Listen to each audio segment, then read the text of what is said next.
14లోనా 2014-19 మధ్యలో బీజేపీకి 283 అంటే మ్యాజిక్ నెంబర్ ఎంత? ఒక ప్రభుత్వం ఫామ్ చేయాలంటే సెంట్రల్లో 543 ఎంపీలు ఉంటే 272 చాలు. అంటే బీజేపీకి 272 మించి సింగిల్ గానే పవర్లోకి వచ్చింది, అలానే ఉంది. అలాంటప్పుడు టీడీపీ సపోర్ట్ ఎక్స్ సపోర్ట్ అవసరమా? మరి అవసరం లేకపోయినా మేము ఆ రోజు ఎన్డీఏలో ఉన్నాం. బయటకు వస్తే అప్పుడు తెలియదా మేము బయటకు వస్తే బీజేపీ పడిపోదని? మేము బయటకు వచ్చినంత మాత్రమే బీజేపీ పడిపోతుందా కేంద్ర ప్రభుత్వం? గఫూర్ గారు కరెక్టేనా?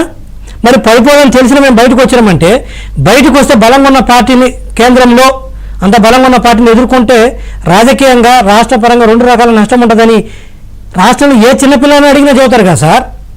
మరి ఆ రోజు మేము బయటకు ఎప్పుడు వచ్చాము? 2019 ఏప్రిల్ 11 జరిగిన ఎన్నికలు, ఏప్రిల్ 10వ తేదీన బయటకు వచ్చినాం మేము. 2019 ఏప్రిల్ 10న బయటకు వచ్చినామా?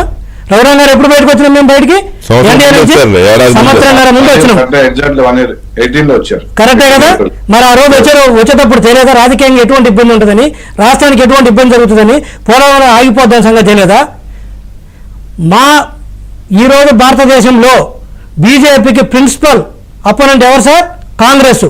అలాంటి కాంగ్రెస్ పార్టీకి ముఖ్యమంత్రి అయినటువంటి శ్రీ యనమల రేవంత్ రెడ్డి గారు కూడా శ్రీ నరేంద్ర మోడీ గారు నిన్న తెలంగాణకు వస్తే ఆహ్వానం పలికి కేంద్రంతో వైఖరి యుద్ధ వైఖరి ఉండకూడదు, మనకి రాజకీయాలు వేరు, రాష్ట్ర ప్రయోజనాలు వేరు, పార్టీలు వేరు ప్రభుత్వాలు వేరు అని చెప్పేసి మాకంటే మీకంటే కూడా బద్ద శత్రువు అనుకోండి, బద్ద ప్రత్యర్థి అనుకోండి కాంగ్రెస్ పార్టీ వాళ్ళే ఎన్ని కలిశారు.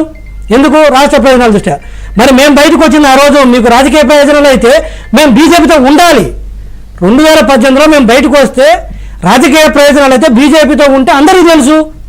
రాజకీయంగా ఎలా లబ్ధి పొందొచ్చో 2019-24 మధ్యలో రాజకీయంగా బీజేపీని వ్యతిరేకించకుండా జగన్మోహన్ రెడ్డి గారు ఎటువంటి బెనిఫిట్ పొందారో. ఆఫ్టర్ ఆల్ ఒక ఎంపీని అరెస్ట్ చేయలేకపోయింది సిబిఐ, కానీ అదే ఏపీలో ఉన్న సిఐడి ఒక మాజీ ముఖ్యమంత్రిని గంటలు అరెస్ట్ చేసి తీసుకెళ్తుంది. ఇది సార్ రాజకీయ ప్రయోజనాలు అంటే. రాష్ట్ర ప్రయోజనాలు ఇది కాదు. మాకు తెలుసు సార్. ఒక్క నిమిషం సార్, మీకోసం ఈ సమాధానం